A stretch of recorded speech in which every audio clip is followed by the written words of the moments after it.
Jordan. Ian. Who went to a Halloween party dressed as a yogurt and got eaten when they were accidentally mistaken as a party snack? George W. Bush. No, two guys. What?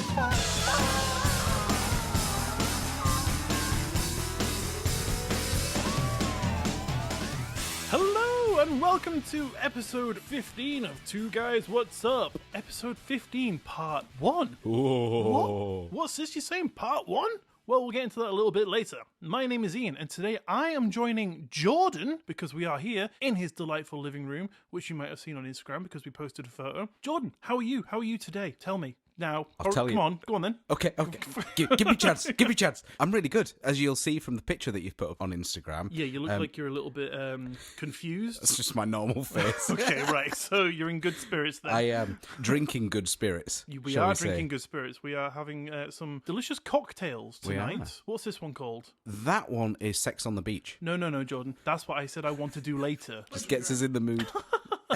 I'm horny already. If you can't tell, this might be a loud one. Oh god, yeah, God knows what's going to happen. We'll see how it goes. It'll be fine. I thought we would have learned our lesson after episode 5. 5? Yeah, at my parents' house with all the ghosts and stuff. But no, here we are again, getting drunk and being in the same room together, which we swore we'd never do again. But a couple points before we get into the good stuff today. So, Jordan, as a podcast, as a friend, a brother of the microphone, and a co-host, and our great audience at home, we are one big family. And as a family, we care about your health and your journey. So we have a listener question to start off with from your third uncle twice removed from our audience family. Timothy wants to know, how is your bike coming along? He wants to know if you've kept up with it. This is an honest question, by the way. Okay. Since the new year, I'm a bit over a stone down, which is good. Nice one. Congratulations. Thank you. Just a stone fell out my pocket. It's fine. But no, genuinely, still got a fair bit to go, but it's in the right direction now, which is good. That is amazing, my friend. Well done. Thank you very much. You are looking spectacular. Thank you. I am using all of my energy to not jump over this table and just mount you. I am doing this riding my bike, aren't I? Riding me. Sorry if I'm out of breath. Yeah, if you hear a halfway through the show, we still need to sample that. Lovely. So yeah, genuinely it's going well. Very good. That's really good to know. So you still keep it up every day? Near enough every day. So you're losing some steam, so you might need a bit of motivation. If you don't carry on with it every day, I'll be sad. Thank you, Mr. Motivator. Can you imagine me at the front of like a workout group? Yeah, like everyone's on their bikes, and I'm like, if you stop, I'll be sad. They're like, oh, come on, class. Oh, bloody hell, yeah, better speed up then. Brilliant. Yeah, well, that fantastic. works really well, so Yeah. I will now do it forever and not stop. Brilliant. What, even when you like become minus weight? I'll just be eating at the same time. Yeah, trying to keep the calories going on. Get me those McDonald's. But yeah, how are you? I'm all right, thanks. Yeah, grand. I have been at work, as opposed to a couple Sundays ago, because we haven't recorded in quite a while, have we? Because we've both been sick as a dog. You were ill, and I had something stomach-wise, which was just awful. Honestly, it seems like since the inception of this podcast, we're both just sick all the time. I don't know if it's maybe because we were busy before, and now we're just overdoing ourselves by doing more. So maybe we're just tired all the time. I think it's computer viruses. Oh, possibly, yeah, just jumping through the microphones into our mouth Yeah, when we're that's it. talking. They just go, achoo. And that's it. Yeah. Well, I guess we better stop then. Yeah, that's it. Right, see you, everyone. Yeah, bye.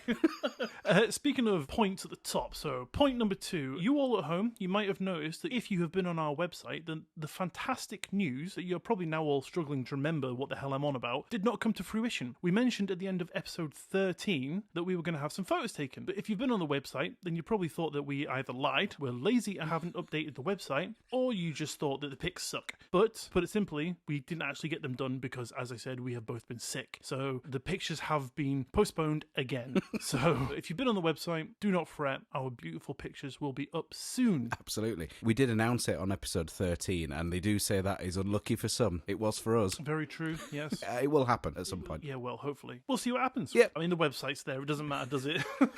No one visits it anyway. Yeah, we're always just going to be ugly as well, so new photos aren't going to help. Even my mum and dad don't bother looking. Yeah. Even they said, enough's enough, Jordan. Yeah, please just close it down. But Ian's paid for it. Shut the website down. Yeah, they always say to me, well, I see you enough. I don't want to be seeing you on the screen as well. Yeah. Stop sending me the link, Jordan. Never mind. So what have we got coming up today? Well, first of all, I must have to say that we are in the same room together today, and we are doing a two-parter. Yeah, explain this. Right, so we're doing a two-parter, but not a two-parter that is going to follow on from each other. So after we've done this episode, we're going to be doing a little bit of a special thing, which will be a little bit different from our run-of-the-mill episode. So stay tuned next week to see where our drunken shenanigans take us, because like I said, we are drinking cocktails. We are getting steadily more drunk as we go. Yeah, we've been drinking prior to this recording. We have indeed. Hopefully, I've been drinking since 9 a.m. Hopefully, it is 10:30. It is a Sunday.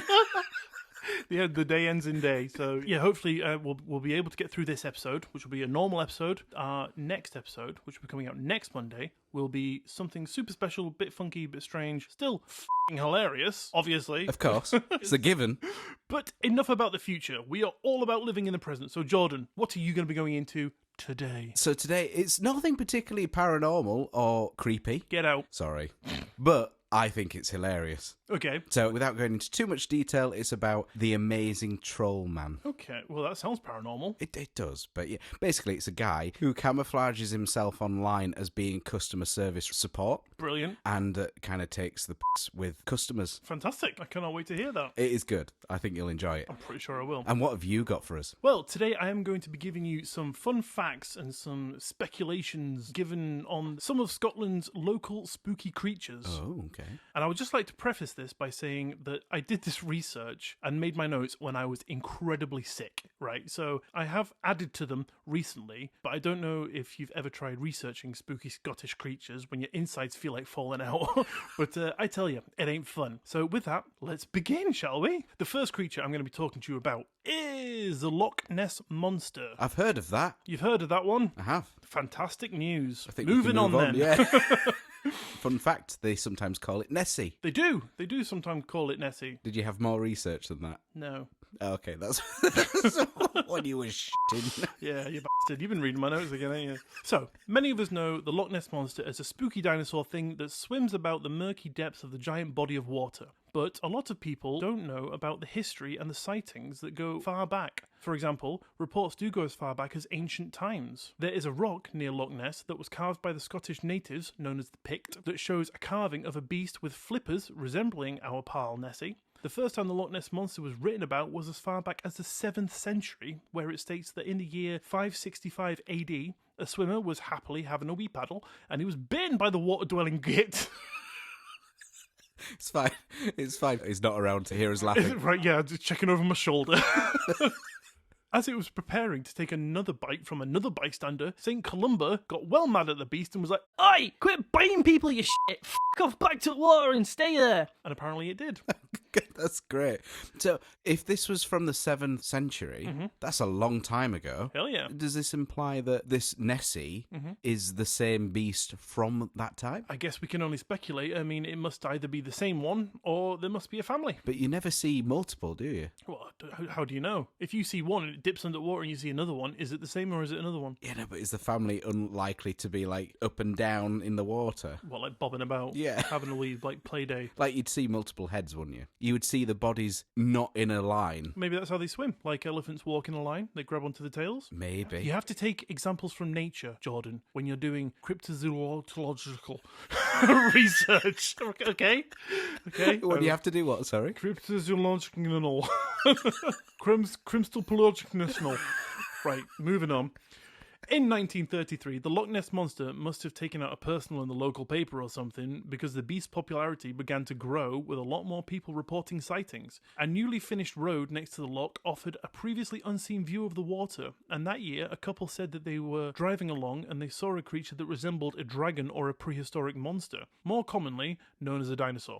And apparently, it crossed in front of their car and entered the water. I imagine probably shouting, "Don't tell Columba you've seen me out of the water," because he was well scared of him.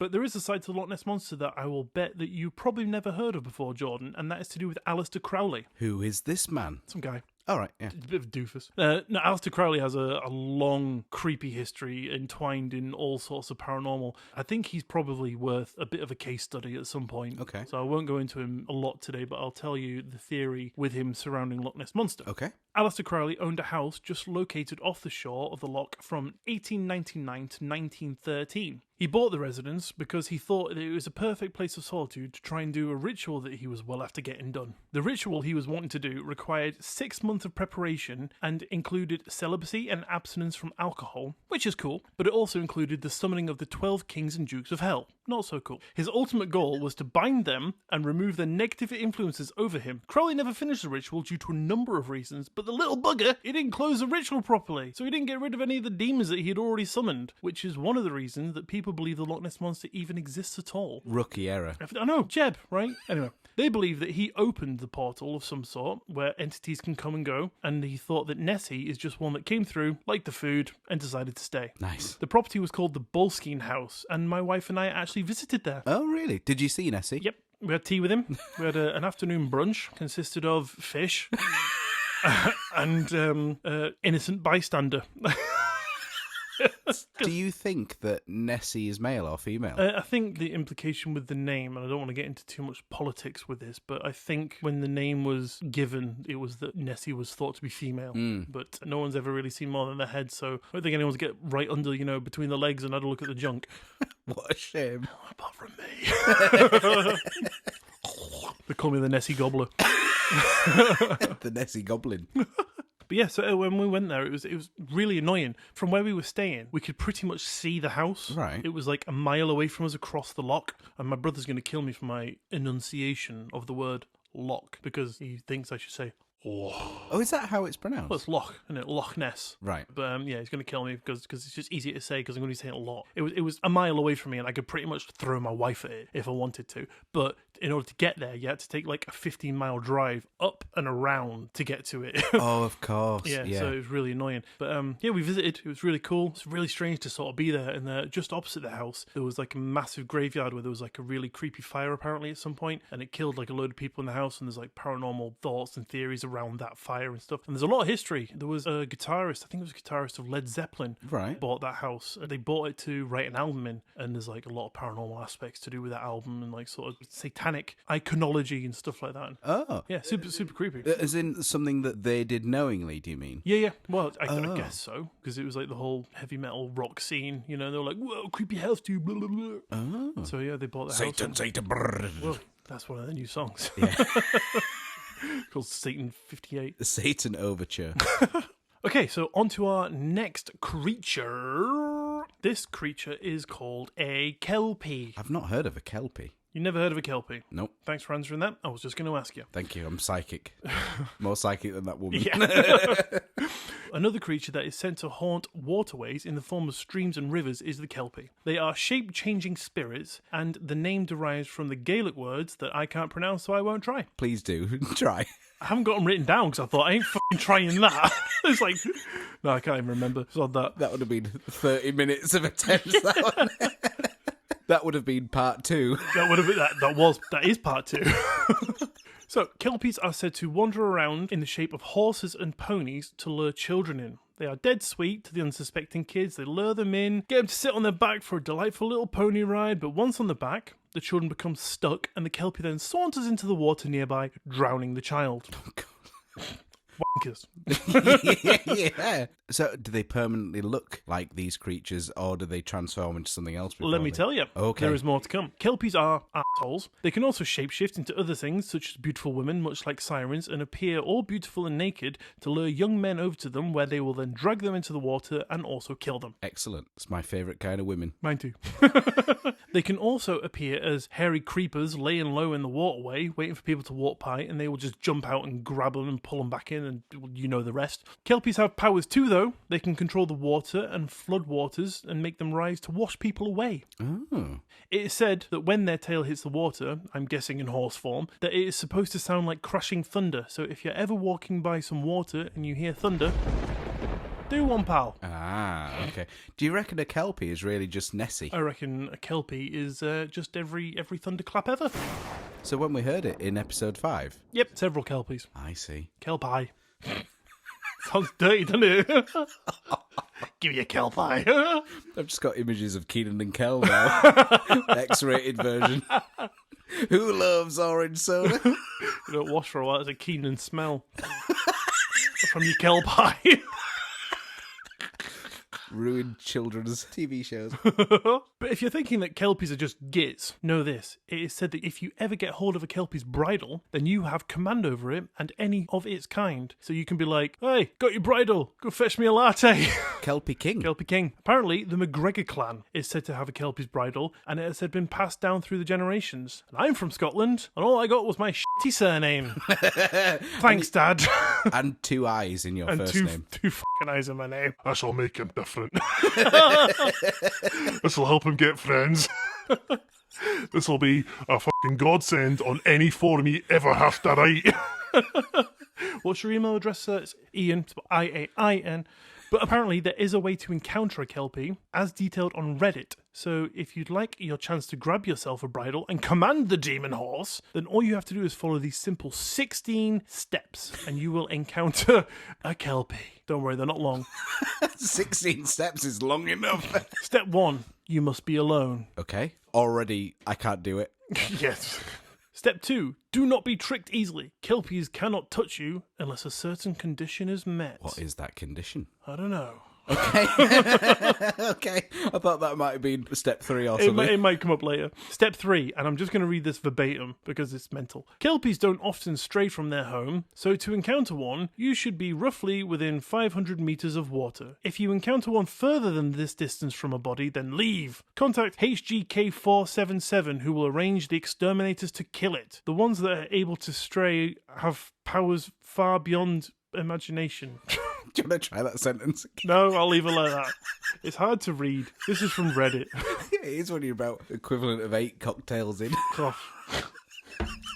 Step 4. It reads, as previously stated, kelpies will most likely reveal itself in the form of a beautiful stallion. Some can have very interesting appearances. One I encountered near Aberdeen had snakes for a mane. Ew. What's the step? Yeah, I suppose it's an observation, isn't it? But you're right. Yeah, exactly. Right, okay. Be like how to cook pasta. Put pasta in boiling water. Watch it. Yeah. How to cook pasta. Step 1, put it in the water. Step 2, what flavour you having? My favourite, tomato. True. Step 5. They will also sometimes disguise themselves as beautiful women, although inexperienced ones will still retain horse legs. 6. Once found, a kelpie will try to trick you into touching it, which is where step 2 comes in handy. Do not touch it because, as I said, once you touch it, you're glued, you're drowned. So that's step 2. Don't be tricked. What about if I'm nowhere near a body of water? Well, then you're not searching for a kelpie, are you? You're just doing something else. Fair enough, yeah. Move on. Okay, right.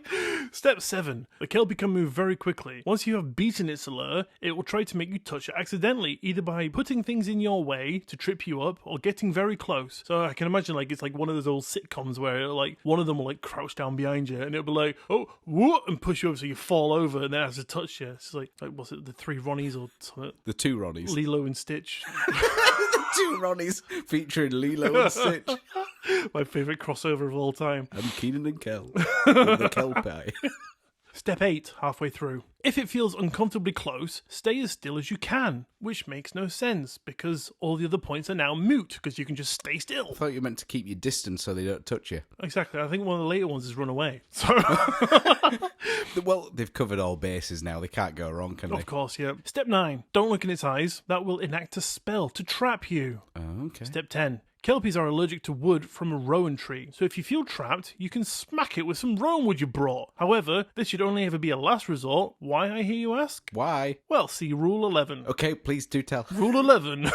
If you attack the kelpie with a rowan wood, be ready to fight, because now it can make contact with you, and it will try its hardest to. Once it has a hold on you, the rowan wood will not work. So you get one smack, really. And it's not going to kill it, it's just going to anger it. You just wouldn't bother, would you? Yeah, you just leave the rowan wood at home. Step 12. If you're lucky, you can escape while it's in its current form. If it manages to transform back into its true form, the sight of it will scar you for life. Literally. Yep. Scars all over. Just like a little cut on your elbow. Survive that. Oh, my elbow. Number 13. Again, not really a step. It's faster than you. But it's fine, because apparently I need to stand still. Oh, yeah, perfect. There you go. You're all good then. It's faster at standing still. Step 14. There is a 99% chance that kelpies will not stray too far from their home. If you can make it at least 500 metres away, it cannot follow you. How fast can you run it 500 metres? 5 hours. To keep getting smacked in the face. I need to jump on your bike. Oh, how fast can you pedal? There you go. And I said 16 steps, and I've just realised it's 14. Oh, okay. That's disappointing. Yeah, Was that sorry. it? I'll make the next two up. Step 15. Buy it breakfast the next morning, otherwise it'll be angry. Okay. Step 16. Survive? Snog its mum. That wasn't where I was going. Okay. At the end. On to the next one. Nice. Wait, hang on. Do you think you could survive a kelpie? Absolutely. Yeah. 110%. Nice. Thanks. I've trained you well. Do you think you could survive? I am a kelpie. Oh, so Jesus. My entire life has been leading to this moment. It's fine. I'll just stay still. Where'd you go? Jonathan! I'm a beautiful woman now. I've always thought so. Okay, right. Moving on. Selkies. Have you ever heard of a selkie? I've heard of Silky. Silky smooth. Yeah? Not this one. Not heard of Selkie Smooth, that's for sure. Another form of water-dwelling cryptid in Scotland. This one, however, is a little less ominous though. The Selkies are a water-dwelling creature that is said to appear in seal form, but they are able to shed its skin and turn into humans. But they are not only local to Scotland. While they are predominantly spoke about in the Outer Hebrides, Orkney and Shetland, they are also found in folklore in Ireland, Iceland, the Faroe Islands, and even spoke about in Inuit folklore and as far away as the west coast of America. So a bit spread out then, you'd say. Like my legs. They were said to come ashore to find somebody who had a broken heart or who was lacking love. They'd just be like, hey babe. And they were apparently so beautiful that humans would instantly fall madly in love with them. However, it was a bit mean because the sea would always call them back. Much like your mum shouts you back in for tea on a warm summer's evening during the holidays when you don't really want to go back in, but the sound of bangers and mash is just too alluring, and a poor human would just always be left miserable and heartbroken as they were in the first place. That's funny. Still a better story than Twilight. I knew I had it in me. I've been writing that for months. It's very poetic though, the bangers and mash. Thanks, darling. Does it have gravy on it? Was that yes or no? 1 cough for yes, 2 for no. So I think we've got 3 left now. Okay. So, redcaps. Yep. Ever heard of them? Don't think so. Okay, well, redcaps are evil little goblins, essentially. They are described as small, thick-set old elves with long teeth, skinny fingers with eagle-like talons, red, long, greasy hair, iron boots, a pike staff, and, you guessed it, a red hat. Okay. The red hat is said to have been dyed from the blood of people that it has killed. They apparently live in, you guessed it, Scotland, but this time they prowl the castle ruins that litter the Scottish borders. Okay. According to legends, if you find yourself in one of their lairs, they're going to kill you. They have to, or they will die. That's like their remit. If they don't kill, they'll die. But you can't outrun them, and they are impervious to your beatings. However, they can be deterred if you shout scripture at them or make the sign of a crucifix. What if you just wear like a cross on a chain? You're all good then. And just train yourself to snort like, Our Lord who art in heaven. Hallowed be thy name. You're perfect then. You're golden, pal. I mean, that's drilled into me from primary school. I managed to find one story online about one poor person who believed they encountered what they thought was a redcap as a child. So let's hear that now. Let's hear it. Jordan, I think I sent you that. Do you want to read that? No? I'll just do it then. God, I'll do everything around here. So, in their words, this was a very early childhood memory. I can't recall what exact age I was at the time, but I'd estimate that I was around 5 to 7 years old. Unfortunately, I can only recount a small/specific point in the story, but nonetheless, this is what happened. I was in my parents' bedroom, crying as fear as I witnessed what appeared to be a very short, malicious-looking, fair-skinned goblin wearing a pointed red cap as it simply stood on the end of the bed, laughing maniacally at me. My mother was trying to calm me down, but had no idea why I was so hysterical, since they couldn't see or hear anything. So, seemingly, I was the only one able to see this entity. That's all that I can remember, sadly. I had absolutely no recollection of what happened after that, and I never saw anything like this again. Does anyone have any thoughts or insight what they believe this this to be or what I witnessed. So I think there are two options here. Okay. Either everything I said about the folklore is bullshit, or this kid saw something else that just happened to be wearing a red hat. Or a third option, neither of them. Fourth option could be both. Well, you just blew my mind. My paranormal balls are on the floor because you just blew them off with your shotgun of truth, Jordan. Thank you. I'm good like that. Okay, so that's it on them buggers. Creepy little critters. Nice. So let's move on to my penultimate one, brownies. I've heard of those. You've heard of brownies. Not the chocolatey delicious kind, Oh. which you don't eat because you're on a bike diet. I don't eat bikes. What? I thought that's what you meant. The wheels is the hardest bit. Goes delicious with celery, though. So, brownies. Not the delicious little baked goods, but the super cool little fairies that live in people's houses. They're said to come out at night and exchange for milk, cream, and other offerings. They will essentially do your housework for you. They are, however, easily offended, and if it thinks you're taking advantage or just being a shit, they'll leave your house. They were said to be mischievous and will apparently play pranks or punish lazy servants. So they're no threat to you. Not really. They're just little bastards that clean your house if you treat them right. Where do I find them? They are described as ugly and covered in hair, and in some of the oldest stories, they are human-sized. Can you imagine how scary that'd be, though? Like, a fucking, 8-foot brownie, covered in hair, ugly. Stop picturing me. You come downstairs at 4 a.m. for a fucking sandwich, and you just see this brownie, mopping your floor. You're scary as hell. Are they total hair? Just all Just hair? hairy. Not like Bigfoot style hairy, just like me style. Robin Williams style hairy. Think Robin Williams. So in recent times, they have been seen to be small or typical fairy size, but they are apparently able to turn invisible and shapeshift. See, I think the 6-inch one or whatever is going to be less helpful doing the house, because that's going to seem like a field. Yeah, of course, yeah. The 6 to 8 foot one could just mop your kitchen in one swipe, couldn't it? Absolutely. But that poor little boy. I think you're supposed to do like most of the housework yourself, and they're just supposed to come out and just be like, "Oh, you forgot some crumbs. I'll help." Sweep, sweep, sweep. That kind of thing. Like, Have you heard of the self-cleaning robots that go around the floor? yeah. I'd just invest in one of them. Do you reckon those really small ones, all the instruments they use are also likened to their size? Or do you think they're trying to hold this massive It's like 6-foot 8 broom? foot brush. What I'm thinking is maybe those robots that drive around are just like industrialized vehicles for these creatures. You did say the shapeshift. Well, there you go. Maybe they are. Hidden in plain sight. That's it. Holy shit, we're onto something here. Apparently, they would often appear naked or in rags, or apparently, if they were offered clothes, they would see that as rude and just leave. I can understand that. Far removed from Dobby the house elf, which I'm sure has roots in the brownie legend, you know, the ones that clean the little houses and stuff, and you give it a sock and it's like, "I'm free!" Or however he sounded. I never watched Harry Clobber, or whatever his name was. Don't know, you know a fair bit about it. Yeah, well, you know, that's what they call me. Research master. Fun fact, though, the brownies are named after a short story called The Brownies and Other Tales by an author whose name I can't pronounce. Please try. Julia Horatia Ewing, which is based on the brownie folklore. And when I say brownies, I mean the girls' troop, like brownies, Oh. beavers, Right. that sort of thing. So, yes, they are named after that book. Right, I'm confused now. Question me. I will elaborate. I was just thinking in my head that there are these shapeshifters you're on about. Oh, no, yeah, so the brown, I mean, when I said the brownies, I was deferring from the creatures to the Girl Guide group. The girl what group? Girl Guide. I thought you said gang. Girl Gang group. Okay, so this brings me on to my last entry for Scottish creatures. Go on. The Ian. They are horrific. They're off.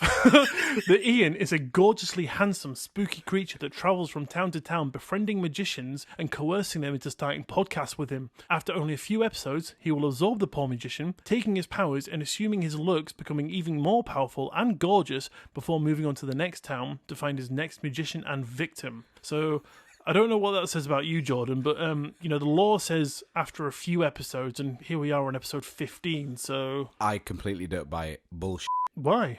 Not gonna happen. Right, that's it. But I hope that has brought you up to speed on some fantastic Scottish creatures. That is the end of my segment, and I'm looking at my drink thinking, get in my gob, so... Take the reins of the Kelpie's Bridle, Jordan, and tell me something about, what's his face, Facebook camouflager? The Amazing Troll Man? That's the guy. Yeah, okay. Let me preface this with a little bit of a kind of what this guy's about. So businesses have realised the significance of social media as a means to engage with their customers, and a single post or private message can help businesses reach a vast audience effortlessly. We all know that. However, this convenience has its drawbacks, as we're about to discover. A man by the name of Wesley Metcalf, aka the Amazing Troll Man, is a comedian from the UK. He derives pleasure from pranking prominent companies and well-known brands. His trolling strategy is simple yet effective. He creates a Facebook account with the name Customer Support and changes his profile picture to match the official account of the companies that he targets. So easy. Brilliant. Absolutely. He then proceeds to interact with genuine customers in a very rude way. The customers, taken aback by the audacity of Wesley's customer service, typically responding with outrage, thereby adding to the amusement of this internet troll. In an interview, he said, Fast forward to 2018, I suffered with a mental breakdown. I was hit with anxiety and depression. I never felt so low in my life. It took me nearly a year to pick myself back up. Everyone was so surprised to see the joker of the pack fall to his knees. which is really sad. Absolutely. I decided to start a spoof customer service page. I knew that the format of banter between a big company and a customer worked from my past viral posts, but I needed to be the customer support to ensure that the banter could exist. So I set up the spoof profile for internet trolling purposes. And I've selected a couple of examples that I quite like. I've seen a few of these and I absolutely love reading them.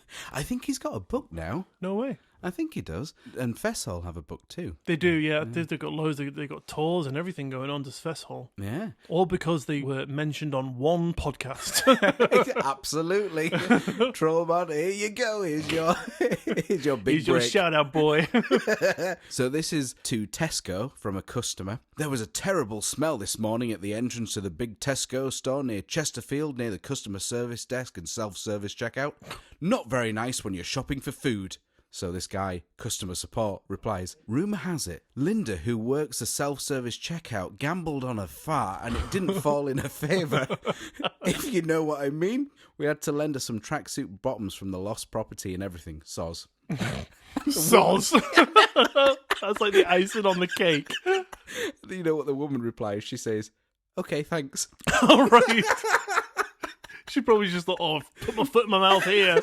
Soz about that. Oh, poor Linda. Oh, she's all So right. good. Here's another one. This is to McDonald's. Oh, wow. This morning I ordered a porridge from the drive-thru, then was asked to park in the bay parking. Took 5 minutes to arrive, making me late for work, and when I opened it, it was lukewarm. How hard is it to have porridge ready in a morning? Fair comment, really, to be fair, you know. I know. This was from me. Yeah. I disagree. Who the hell orders porridge? Yeah, that's surely not hard to zap in the microwave in the morning. whip up. I mean, I make porridge every morning for my boys. It takes 1 minute Yeah. to make 2 bowls of porridge. Maybe you wanted 3. Oh, That well, extra there we bit, are. half The a extra second. 30 second, yeah. So customer support replies, how... Sure, this isn't you, really. How hard is it to get your Goldilocks ass up a bit earlier in the morning? The guy replies, I'm actually speechless. And customer support says, I wish you were. If he was going to be eating it in the car, surely he literally just could have gotten up 30 seconds earlier to give himself time to microwave it and get out of the house. Maybe, in his defence, maybe he ran out and didn't realise. No, that doesn't happen, Jordan. Yeah, and who would think, oh, McDonald's? Yeah. I would not think that for porridge. Yeah, if I went to McDonald's in the morning, it'd be a fucking double sausage and egg McMuffin in the end. And a hash brown. Of course, yeah, a meal, of course. You take me for? You think me a fool? You're really irate. You idiot. You had me at porridge, you bastard. Here's another one to W.H. Smith. Hello, I would like to know why you are now closing at 5 when it's always been 6:30 before. I walked over 20 minutes to get there and was very disappointed to find that you closed. Don't you think you should let your customers know about the times when they are changing? Very annoying, as it was a very long walk there and back for nothing. All right. Fair point. So customer support writes, fuck me, the Proclaimer's got nothing on you. She replies, that is not how you speak to a loyal customer. You will be in trouble for this. I cannot believe you have done that. And customer service replies, she did walk 500 miles and she did walk 500 more just to be the woman who walked 1,000 miles to find a store locked door. And carries on. Yeah. And she finally says, not funny, and you'll be in trouble for this. I cannot believe it. Customer support. So you keep proclaiming. Things about W.H. Smith, like the real customer service probably could have spoken to her like that, because where else are you going to find a shop that does W.H. Smith stuff? How do you mean? You need W.H. Smith stuff, like with the post office at the back, or the cards, the pens, all the books and stuff. Where else are you going to go that has that all in one place? Oh, I see. I thought you meant like as if it was all own brand. No, I just mean like Conveniently there. yeah, like it's like W.H. Smith is like a niche, like you could go to Ryman's, you could go to Waterstones, to get all your different sort of stuff, but you go to W.H. Smith's all in one place. Like, I need to send a parcel, I need to get a card, I need to buy a pen, get some chocolate, I need to buy a book, and I need to buy a board game. W.H. Smith, all in one place. Right, but then you're like, oh, you closed early. You're like, yeah, what are you going to fucking do about it? What, are you going to go to Sainsbury's? No, I don't think so. You wanker. Get back in the store, Dorothy. We'll see you at 9 a.m, you c***. See, you would just go to other places, or like most people now order from Amazon. That is very true. But I mean, like, this person doesn't sound very computer savvy, because otherwise they would have just been able to be like, what time does W.H. Smith shut today? That's true. And they would have seen 5 o'clock. That is true. So, It would have saved them a 40-minute walk, though. it would have done, 500 miles, apparently. It depends how quick they walk. Brilliant. Here's one for Tesco. The freezers in Tesco in Loughborough were broke again. It keeps happening when it's hot. Why do you not distribute existing stock in the working fridges instead of hiding them away? I spent ages looking for fish fingers in the working freezers, but no fish products at all were to be seen. I eventually found a shop worker who then disappeared to find out where the fish fingers were but didn't come back. I then found someone else who disappeared for 10 minutes, then returned saying he'd found me a box of fish fingers in the back. It was very frustrating, drawn out experience. Customer service. The new Finding Nemo film sounds shit. That's it, just a one-line joke, but I think Is it's that literally great. it? That's it. Here's another one to Marks and Spencer. This year, as always, we purchased the Oakham turkey that serves 6 to 8 people. There were 4 of us for dinner, and we had a few thinly cut slices, and there are just a few slices left over. No way would this have served 8 people. Are the 6 to 8 people in your description all on diets? However, it was lovely, and so were the carrots served with orange segments. That's all right, isn't it? Why would they add that in? This was a disgrace, but by the way, it was all right, and I served it with a lovely garnish of thyme. We just wanted more. Customer support says, Hi Sharon, thank you for getting in touch. In the interest of diversity and not to offend any minorities, the serving suggestion of 6 to 8 people would have included 1 vegetarian/vegan and 2 persons belonging to religious groups that don't celebrate Christmas and or don't eat turkey. Hope this helps. So 4 people. Yeah, absolutely. It was then a long drawn out comment section, but we'll leave that one there. This one is great. You kind of have to see it though, but I'll explain. So, to Costa Coffee. I recently ordered a takeout latte at one of your stores only to discover that I had the wrong drink after leaving. When I returned, I was made to feel like this was my fault for picking up the wrong drink when it was handed to me. I suggest you take the names of customers and write them on cups like Starbucks to avoid the mix-ups. Customer service replies, there you go, ...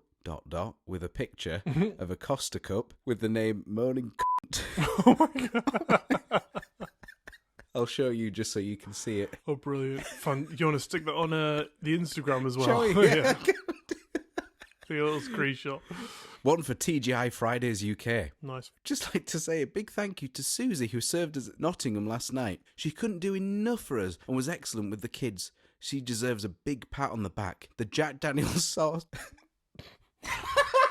This better be amazing. The Jack Daniels sauce was also delicious as ever. Customer support. I can't do it. Do you want me to read it for you? But I'm afraid we had to let Susie go. When we caught her shitting in the JD sauce again. If she shows up to a disciplinary, we'll for sure pass it on. Thanks for your support. We hope to see you again soon. The woman replies, I don't understand as a company why you'd even say that if it was true. Please tell me this is some sort of wind-up. Customer support. Unlike Susie, I shit you not. I hope he private messaged her afterwards. I was like, that was a joke. I don't think he will. But I mean, like, that could scar someone for life. Thinking they've just eaten, like, someone's shit. Yeah, she goes off to A&E now. Yeah. Oh, God. That was so good. Penultimate one, to Tesco. Okay. Absolutely appalling behaviour of staff at blah blah blah today when I overheard 3 male staff making comments about having sex with someone on the freezers. I made a complaint on the way out and it was brushed off by the manager who said they were only joking and they weren't your staff anyway. They were a company you'd brought in to do stock take. Well, your staff or not, they are technically employed by you and under your control. I do not expect to hear it and it puts me off from you and your frozen veg for life. Customer support. They meant no harm. They come in peas. Short and sweet. Peas. And then she makes a comment, but then customer support replies, what can I say? We're a bunch of cold f***ers. Final one. Another one to Tesco. Oh, God. There's a fair bit on Tesco No here. one likes Tesco. Can you explain to me why in 2022 a female can't walk into a supermarket in gym leggings without being so obviously eyeballed by your male staff? I was made to feel extremely uncomfortable by them. Women should be able to wear what they want without being sexualized. This all happened on Sunday, and it was your security guard who works at the door which you have to go through in order to access the gym. So it makes me wonder how many other women this has happened to. Have a word, please. Fair enough. Very fair. Customer support. Yeah, he wasn't looking at you like that. He mistakenly thought you'd stolen a pig's foot from the meat counter. Oh, my God. So please do visit the Amazing Troll Man on Facebook. Yeah, have a little gander at that. There are probably hundreds of those. Yeah, there's got to be thousands now. Absolutely. When did he say he started? 2016? I think 2018. 2018. Brilliant. So what's that? Good Like, few years now. it's like 4 years or something. Nearly 5. But yeah, do have a look. If you have spare 5 minutes to kill, go for it. Yeah. Do you want to link it? Yeah, shall we stick it in the description? Why not? Well, wasn't that great fun? Glad you agree. It's my Kelpie coming out. God, yes, that was amazing. Well, thank you very much. And I think that brings us about to the end, does it not? I think we should end that there. Because I think we have to f***ing prepare for episode 15 part 2. Yeah. I'm going to give you a hint. The questioning. That's what it's called. 2 Guys, What's Up? Episode 15 part 2. The questioning. Brilliant. So, thank you very much for tuning in to today's episode of 2 Guys What's Up. If you would like to get in touch with us, or if you have an idea that you'd like us to research, have something read out in a future episode, or you just want to say hi, then you can find all the links to our socials where you can reach us at 2guyswhatsup.com, which will be linked in the description of this episode for your clicking pleasure. Don't forget to follow the show wherever you listen to this so that you don't miss another episode, and maybe even tell a friend. Share the love. Share it like a barely used but backup pair of headphones that you kindly lent to a stranger on the bus that you're taking to get to London from Glasgow to meet a girl that you met online who said that she only needs to borrow like £500 and she'll give you a handy for your troubles, but when you get there she's like a 6-foot hairy guy and you're annoyed because now you're also a 6-foot hairy guy and now there's just 2 6-foot hairy guys who needs money and one wants a handy. I knew I shouldn't have told you that story. I told you I'd bring it out. If you're enjoying the show and you are feeling kind, a 5-star rating and review in the Apple Podcast app would go a long way to help us out here at 2 Guys What's Up headquarters, and we would be eternally grateful. I'm grateful. One of each, one of either, who knows. But on that note, thank you very much for listening. Have an amazing week, guys, and we will see you next Monday. Bye! See you.